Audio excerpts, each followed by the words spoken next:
10h-11h, le grand rendez-vous Europe 1. Avec Les Échos et CNews. Nicolas Barré, Damien Fleureau, Hélène Jouan.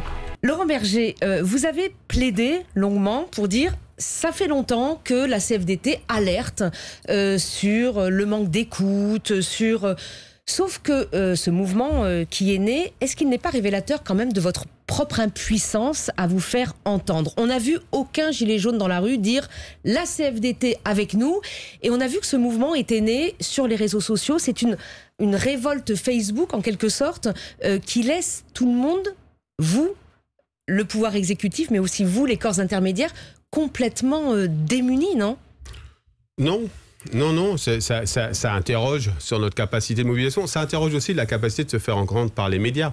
Je vais vous prendre un exemple. La semaine dernière, l'ensemble des organisations syndicales, avec un appel de tous les secrétaires généraux, avaient appelé contre cette marche contre les violences faites aux femmes. Beaucoup plus de monde dans la rue à Paris.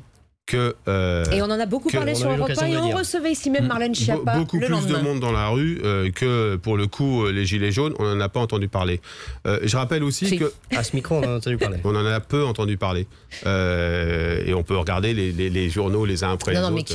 Mais on en a peu entendu parler et regarder les mobilisations qui peuvent se faire dans un certain nombre d'entreprises, dans un certain nombre de secteurs. La dernière fois, récemment, il y a eu les EHPAD. Eh bien, ça fait pas autant de bruit. Je le dis quand même parce que. Mais comment vous l'expliquez? La responsabilité des médias, la faute des journalistes. Non, moi je suis pas là-dessus. Je suis pas de ceux qui disent c'est la faute des journalistes. Je constate juste que hier on parlait d'acte 3. Ça veut dire que quand il y a un acte 3, on espère un acte 4. Dans toutes les bonnes tragédies, oui, ça continue. Oui, et je dis qu'il faut arrêter les prophéties autoréalisatrices. C'est-à-dire qu'à un moment donné, il y a aussi des choses qu'il faut raconter différemment peut-être. C'est ce que permettent les organisations syndicales tous les jours dans les entreprises et les administrations.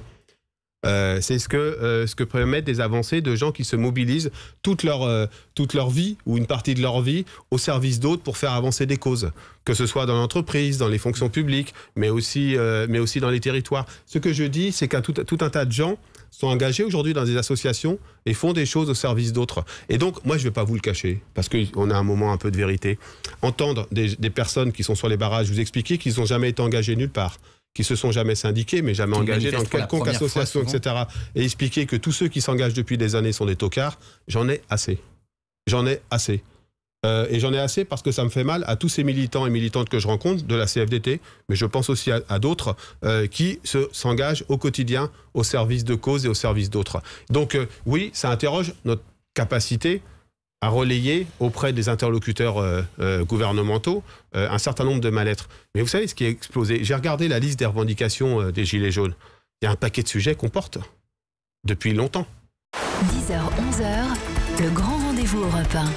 Avec Les Échos et CNews. Nicolas Barré, Damien Fleureau, Hélène Jouan.